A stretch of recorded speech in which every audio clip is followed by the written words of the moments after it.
Yes. So coming back to this is a living system model I'm going to explore today. Everybody sits with a pen and paper, and instead of asking what's the problem with the other guy, today we are decoding what could be the possible problems with us. Yeah. And so there are 80 different cognitive biases that we have. Out of that, I'm only going to talk of 11. Half an hour, we can do only that much. Okay. Why do you think it is tough to control it or see it in ourselves? It's very tough to see it in ourselves because easier to look at other people and say, what's wrong with you? But we never say that to ourselves because we want to explain that, we want to avoid that, and most possibly we want to deny that. All of us, including me. Yeah. So if this is a problem, how can we take control of that? First of all, what's the big deal about understanding what's the problem with me? There's no problem with me. I am sorted, all sorted. But the big deal here is, if you do not understand this, your relationships would suffer. You would always be hustling up to do something which may or may not give you a results. As an entrepreneur, it's a recipe for disaster. Am I right? Yes. If that is a recipe for disaster, two important things that we need to look into as a direct outcome of this session would be, one, to understand what others are trying to say so that we can connect with them in an effective manner. We can actually look at their story rather than diluting it with our part of the story. And the second part, what is the tendency that we have to look at things and kind of complicate them? That is, to decode what tendencies we have. And that's the reason I'm asking you here to be as generous as possible to yourself, do yourself a service, and decode what is that error in you on a scale of 1 to 10. Right? Are we ready? Yes. Okay. Can I have the next one? So the premise here is clever solutions will never come from all the knowledge that you've learned all throughout. It will always come from some other domain, which says clever solutions come from a piece of knowledge that was never part of your regular curriculum. So today, I'm exactly doing that. You may be experts in your domain. But what I bring here is this clever knowledge. So let's begin the game. Confirmation bias is the first one where you've got to be rating yourself on a scale of 1 to 10. So the other side, you see, we have certain beliefs about things, people, situations, episodes, and more. And this side, we have various facts and figures which are valuable to us in our face. But we pick and choose only those which substantiate what I believe over what you believe, right? This is called confirmation bias. How many of you stand where on confirmation bias on a scale of 1 to 10? A quick number goes there. CB. 10 being so the highest. 10 being the highest, 1 being the lowest. So psychologist Peter Watson talked of this bias in 1960, where he said, what you pick and choose, what you try to believe, is often coming from the place where you confirm your own beliefs, and it's a mask for covering your own self-esteem, and that leads to inauthentic leadership and inauthentic entrepreneurship. You may not be able to see that; people can see through it. I hope everybody's done that. We're moving on to the next one. How can you minimize your risk and maximize your gains? Come to the second one here, which is called the self-serving bias. Now, what is that? You win and you give credit to yourself. It's me. You lose and you blame the whole world, the situations. So when you take credit of your winning, so you can write down SSB, self-serving bias. Where do you stand on a scale of 1 to 10? So when you win, you're taking credit. Oh, it's me. It's my resourcefulness, my internal skills and talents. And when you don't win, you have all situations to blame. That's the second one here. When you don't accept that, you're actually not liked by many people because you don't love to give credit. We're not always by our own self. But when you don't give credit, you're actually denying their role in your success. So you're closing down doors for more help coming your way. Let's have the third one here. Escalation of commitment bias. Score yourself on a scale of 1 to 10 and know that this is something where you already know this project or this particular thing is not working out in your favor, right? But you still get into that. You still continue to invest into the same area. You still continue to not let go of your past. You're stuck in a repetitive pattern of not making it enough. As a result, there's quite clear evidences that your past has not served you. You continue to invest enough time, resources, money, and whatever else into that project, into that maybe stock and shares, financial markets, wherever you're investing. So that's called the escalation of commitment bias. You should know where to stop and get out. But many people don't do that because there's another thing at play here, which is called sunk cost fallacy. Itna laga diya hai, thoda sa aur. That's where you are stuck. And that is why you need to rate yourself in this. All those 11 things that I've picked up are more so very relevant for every entrepreneur right here, irrespective of which area of work you're in, right? Moving on, familiarity bias. The pictures speak volumes here. So even if you pay attention to the pictures, it will be sufficient for you to understand what this talks on. It says, if you're always operating from your comfort zone, you will always pick up those familiar elements, projects, people, situations, which you've always picked up. Where's the element of growth? Where is the element of, just being opening yourself to some amount of risk? No pains, no gains. We all know that. If we can always continue to be in our comfort zone, nothing happens, not even weight loss, not any kind of habit that you can develop. So if that is true, how does familiarity bias, or where exactly are you stuck in your familiarity bias, needs to be decoded now on a scale of 1 to 10. It says it is the place of all faulty decisions, and most of these decisions are coming from known facts and ideas and beliefs which you never updated. You never bothered to update them because they are so close to you. Sometimes it's also emotionally closely held. And that is the reason we don't want to update them. But it is costing you a lot. I hope everybody is, scaling them on a rate of 1 to 10. Planning fallacy bias. I have a personal case to give you here.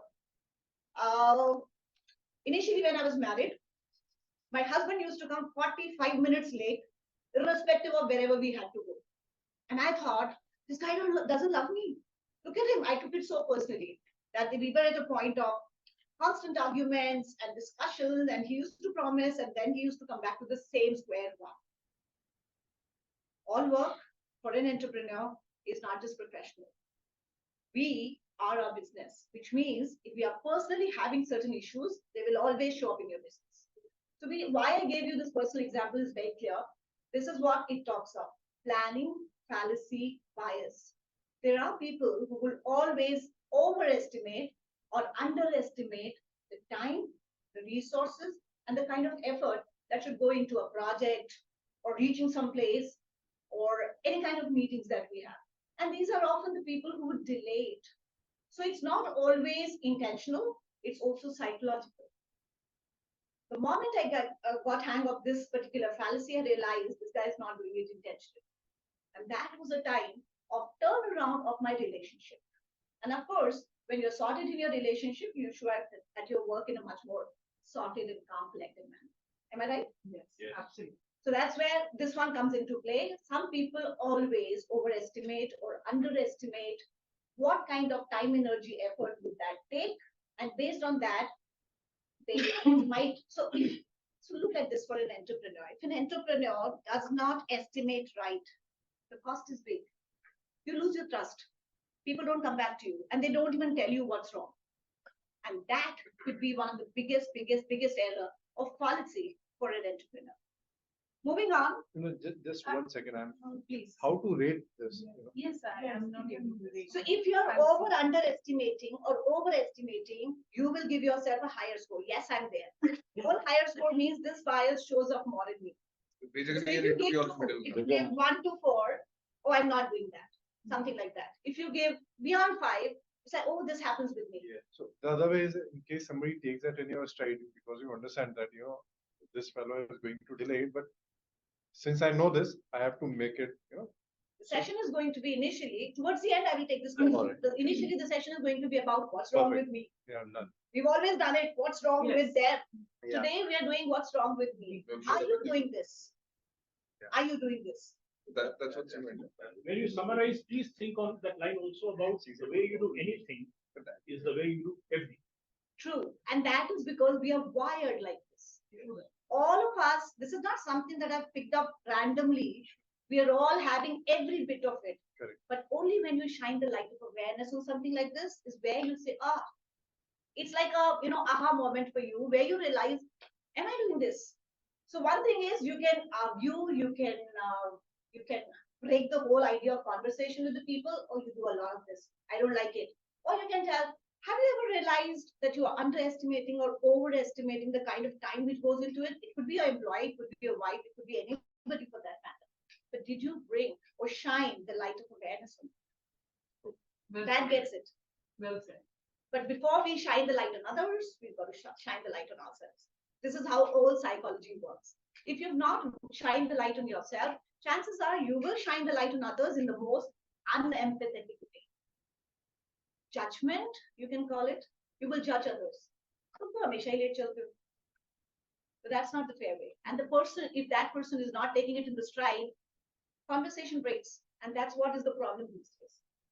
The other important problem here is we are operating in a world of speed. Now, nobody knows it better than this forum. I had to actually breathe a couple of times to bring myself down. So if we are operating in a VUCA world, which thrives on speed, we have to understand there are two elements to every effort: physical and emotional. Physical, you will do it.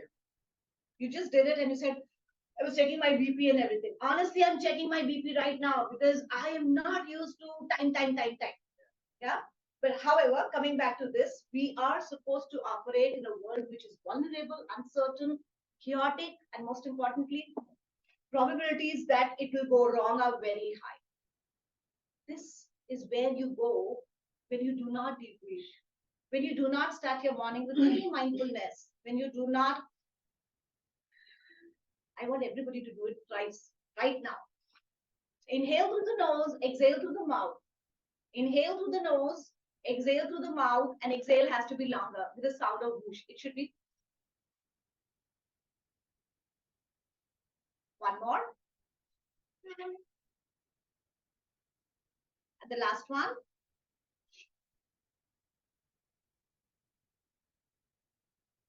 How do you feel? Instantly better. Instantly better. Look at what, when I asked you, how do you feel? I was instantly like this. So this is the power of breathing. Only when you breathe enough, and we all must breathe within reciprocity Monday meetings. And when you go out, there has to be a check-in every 1 hour where you breathe just thrice, 3 times in a day, and you're good to go. Because if you don't breathe, you are making sure you do one or the other of these errors, irrespective of whether you think you have it or not. Right? Let's move on to the next one here. Availability bias. Now look at that. Whole world of information is available to you, but you pick up only bit of information which may be recent, which may be frequent, which may be extreme kind of content, or something which is very negative, because mind remembers the negative more than the positives, and very vivid, picturesque. Bright colors, sounds, feelings, that's what we remember. Or And something that conforms to your existing belief. You pick that. That was confirmation bias. And this one is the availability bias, which means even if the world of data is open to you, you will only pick up something which just happened. So let me give you an example here. Imagine you've been wonderful in your Monday meetings. You've been showing up every Monday, doing your bit. But last Monday was little fluttery and culture noticed that. And then based on that, she gives you feedback. Based on that, she pinpoints that, oh, you've not done enough, or you've got to be doing better and things like that. So she's operating from an availability bias, which means she remembers only the last last piece of information, data, evidence, whatever happened. And there'll be ample people who do this. We remember what last happened with somebody. We forget how that person has been consistently doing it right for a longer period of time. And based on that, we decide. Error.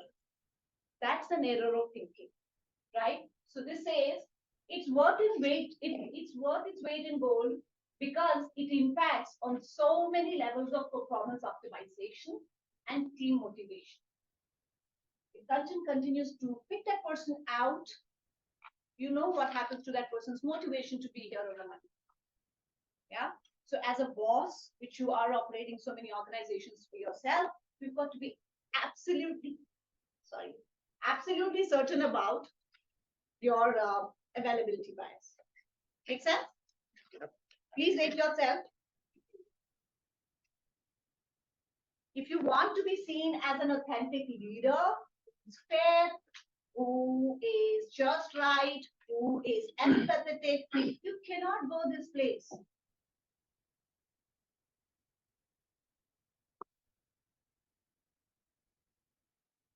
Gambler's fallacy. The name itself is self-explanatory. It did not work in past. It has clear evidences it did not work in past. But you say, oh, this time it will work. Something inside me say this time it will work. You have clear evidences, data, and so much more to prove that this has never worked for you. But just by intuitively taking a decision, you're complicating it even more. Do you do it? One small thought on this. Please. Sorry for interrupting you constantly. But you see, think of it like this. You do it in the same manner, the result is going to be the same. The next time will not be different. But if you attempt a different way of going about it, the result can be different. Exactly. So in NLP, we say to get new results, you've got to be doing it in a new way. Yes. So if you're continuing with the past way, you have evidence it doesn't work, but you are comfortable in this. And see, they do not operate individually. It's a big jumbled up square of sometimes confirmation coming up, sometimes availability coming up, sometimes two of them coming up. So in this case, when we say gambler's fallacy, what we're trying to prove is, please pause, breathe, and take a step, take a mental note of why it did not work, rather than kind of repeating the same thing and being stuck in the same fallacy. Yeah. So gambler's fallacy is something we all do. We also do it because, as I said, effort has two aspects to it: physical and emotional. Emotionally, we are so much into we are all over the place. Actually, we have so much of data coming in. We have so many thoughts. We've got to process them fast, and that's where you do this shortcut. And that also kind of builds up in my next one here. When the mind is taking shortcut, it's not just gambler's fallacy, it's also illusion of transparency, which means I look at you and I want you to understand how my morning has been. Do you understand how difficult it was? I did not tell you anything about my morning, but I want you to mind read and understand, oh, it was tough. Why would I do that? Because the mind is taking a shortcut. Do you do this? Do you normalize mind reading in people by telling them, you should have understood? Did you tell them? Did you talk about it? Did you share? If not, and then you want people to understand you, it's not their problem. I need to ask, what's wrong with you? Mind reading is one of the, we all do it all the time. Shortcuts again. We are so, uska ye hoga, isliye nahi hua. Ya usne, wo hamesha aise karta hai, isliye aaj bhi ye kiya hoga. So this is how we are processing this. If we continue to engage with this one here, we are promoting more and more mind read in others. Mind read is a distortion, very far away from reality. But the other person will think only about what beliefs they have, what thoughts they have about you. If they don't like you, then you're going to hurt us. But if they like you, no, something must be wrong. So it's important not to kind of normalize the whole idea of mind reading on people. Don't take shortcuts. Please talk about it. Let them know how you're feeling, what has been up to. And that's exactly the reason where communication and connection is becoming even more important. I entered and Aman said, it's good to be in an offline meeting. Why? Because chances of mind taking shortcuts are less. You would love to talk to somebody, you would share something. And if you're online, so chances of this. Why don't you understand I'm not having a good network connection here? How do I know? Did you even share about it? So that's where all the talking, all the communication, all the connection builds up. This is what all of us are guilty of doing. 10 on 10 for all of us. Social media, aisa hona chahiye. Sure, I'll hire a few people. Okay, how is your Insta going? How is the number of followers you have? Is your brand not available online? Oh God, you're doomed. And if you look at the best of people, they don't bother about what the world is doing. People who are doing really well, who are earning, and who are, so it's not to say that you don't connect, but it's to say, please connect only when it talks to you, when it comes from your heart. Half of the time, people want to run a marathon or have to have X amount in a business or achieve some kind of award because the world is doing it. Are you doing it because the world is doing it? Then in that case, that's not your goal. That's a borrowed goal. And chances of having a borrowed goal and implementing it is you will be too tired by the time you get that, and you don't want to enjoy this.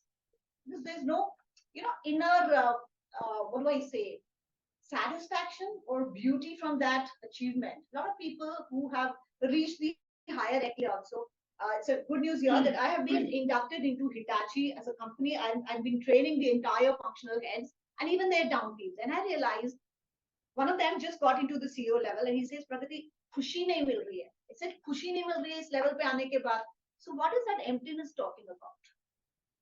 That emptiness is simply talking about your goal was not, that goal was not your goal. Maybe you had something else in mind. So whenever you have this bandwagon effect, you will have too many borrowed goals. You will run a marathon because the world is running. You will pick up a few books because the world is reading. You would do certain, you'll have certain goals and ideas for your business, which are not your goals and ideas. So you end up slogging, but when you reach there, you're not happy.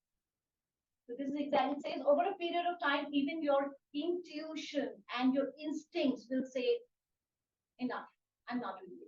I'm not on this journey with you. Isn't this a very big expensive price to pay? So decide how much you want, what you want, and just stick to it. Stick to it. Don't wonder about all the other noises which are coming your way. What does TDL stand for in that abbreviation on the shoe? Where is that? On the shoe, the design, the orange Brand, part? shoe brand. So that's been a net pick. I don't know. Maybe some brand. वैसे तो ये Nike है. But I think they've just kind of put TDL somewhere. Okay. Just go and just do it. Zeigarnik effect. So a lot of people are talking about too many things to accomplish in a day, and when we try to do too many things to, if we try to accomplish too much in a day, there are times there will be some things not done by the end of the day. We carry them forward very safely. Chalo kal karte hain, right?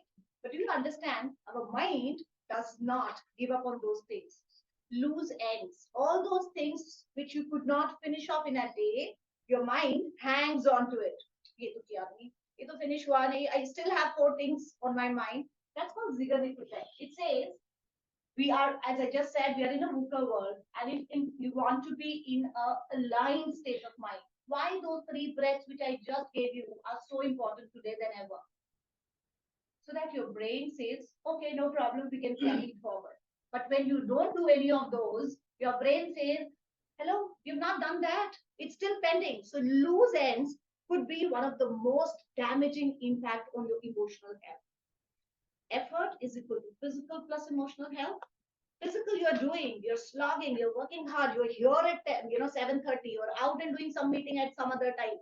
You're throughout the day. By the end of the day, if you've not been able to finish the task that you've aligned, you know how it works. Your mind is just like Praggatti, चैन से नहीं बैठने देगा.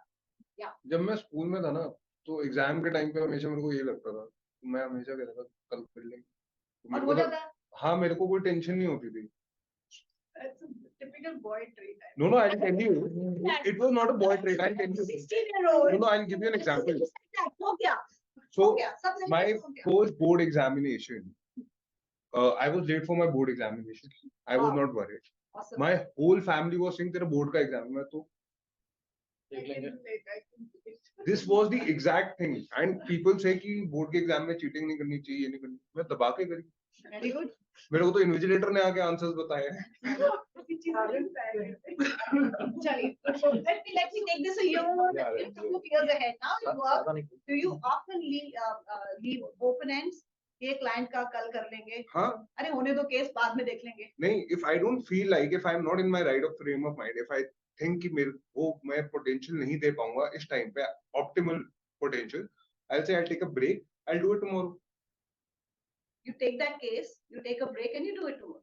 Fair enough. So what are you trying to do is you're bringing the emotional element in alignment. Correct. Prioritize. So he will rate himself at a lower, at a higher. 10 on 10 maybe ho sakta hai. See, we have to See, understand. you very said simple. one thing. No, what you meant was that, sometimes you are not able to complete a task in a day, and that task keeps bothering you, and then you think that you will do it the next day, right? What I'm trying to tell you here is, please appreciate that if I'm not able to complete a task in one day, I am not, getting bothered by it.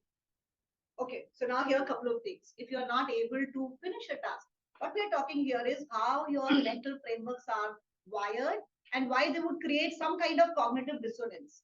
So many times I said it's very difficult to find out in ourselves because we explain, we judge. नहीं आज time ही नहीं था, genuinely time नहीं था, इसीलिए तो आगे लेके जा रहे हैं. कई बार आपको, if you can get time to talk to people on the coffee machine or do something else or do the third thing that you like, you also have time to finish that out. That there are a couple of things. Other thing could be maybe you put so many tasks and you did not realize it was not a priority at all.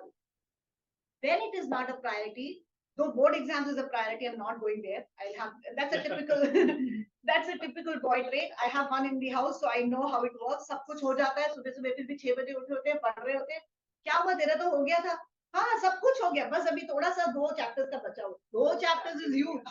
So what I'm trying to tell you is, if you do not get triggered by the loose ends, know that it creates some kind of cognitive dissonance. आपकी brain शोर मचाती है.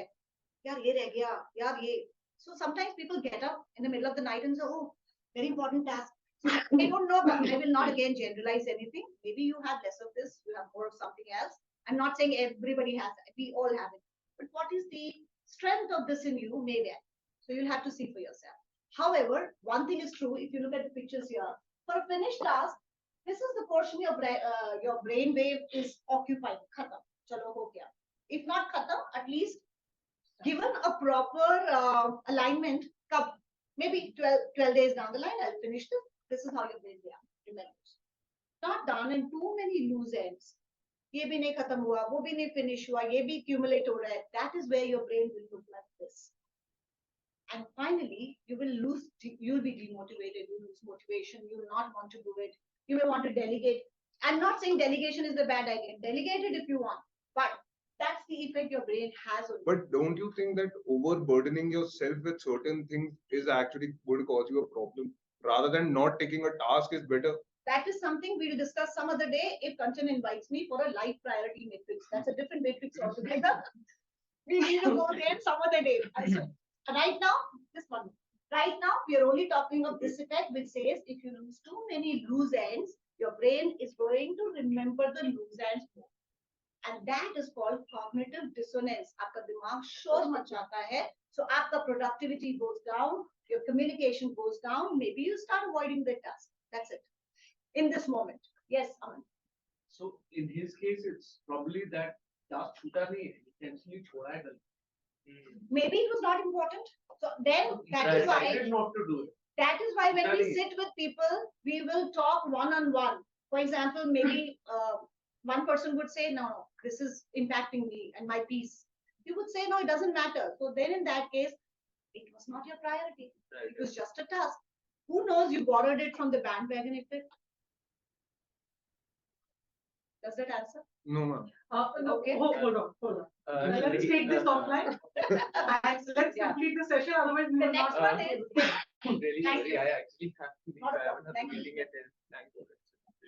Have a Thank It lovely was really day. nice. Have a lovely day. Thank you. See you. Take care. curse of knowledge. We all want to sell our products to the customers. Our knowledge of our product is huge, but the same knowledge that the customer would make a decision based on could be just this much, right? How are you doing on this? Are you giving the entire bulk of knowledge about your product, your services on to the head of the customer who may or may not appreciate it? Or you're able to see it that how much should I give? Because when we have too much of knowledge, it is very difficult to stick to certain amount, which is good enough to make an impact or a dent. Are we doing it? So here it says, look at that. So maybe this is a point your customer decides, and that's your knowledge. Do you often get into giving only what is required to make that sales? to click that deal. That's what is important. It says we will always be wired in a certain way. We'll always have files full of data about our business, our work, our life. But is it okay that we give the entire stuff to the people? Or this much matters? That's what it says. Curse of knowledge means, can you know how to be terse, how to be precise in what you give to make a deal? If yes, you score a better deal. If no, you go down. Okay, just one quick thought on this. Yes. It's perfect to have the right amount of dispensation to the customer. Correct. But between two devils, understating and overstating, which is the better? Understated. That's where the power of discretion and your experience comes in. Education, exposure, experience combines together to come to a level of balance where for this kind of customer, this much is enough. And that's how you kind of do a short talk and you understand, okay, this customer need not be bothered with so much. So imagine, if I give you an example, I just got my house done and I'm not too good with the, creative part of it. So I told her very clearly, please don't burden me what all material is available. This is how I want. And you now, based on this, you tell me what all can be, done. So this is the curse of knowledge could have been, she showed me this is available, that is available, and this mode is available. But for me, that was mind-boggling. I was not able to take a call on that, right? So how much to give? So it's like under commit, overachieve. It's about how much to give to your client. So imagine there's a new person coming to avail your services. How much to tell them? It's on listening as well. If you're listening them right and understanding. It starts with listening always. It starts with small amount of small talk and listening so that you know where this person is. And based on that, you give that kind of information. You don't give the whole thing. For a case study, it makes a lot of sense because we all are here to understand that. But otherwise, no. How to move out of your mind into the reality? The only one way is ask yourself ample questions. Because when we don't question our own thinking, our own errors of judgment, as I said, दूसरों के लिए हम बोलते हैं what's wrong with you, अपने लिए हम बोलते हैं what happened to me, right? So now you sit down with these questions. You can take a screenshot of this if you want. Whole lot of questions which are so curiosity oriented, who are so delving deeper into you. And if I would say it's better done with a professional, because again you will end up telling yourself all the reasons why you do it. But there has to be some amount of self-reflection, self-initiated reflection. This is what these questions are going to do to you. First is look into your pages. Which one is the most which is happening with you? And if that is happening, these are the questions which help you. How do I do on the various biases which we discussed today? And these are particularly keeping entrepreneurs in mind. There are 180 of them, but if you even can dwell deeper into 5 to 7 of them, you will be a different person within a few days or weeks of it. So this is my humble submission. Any questions?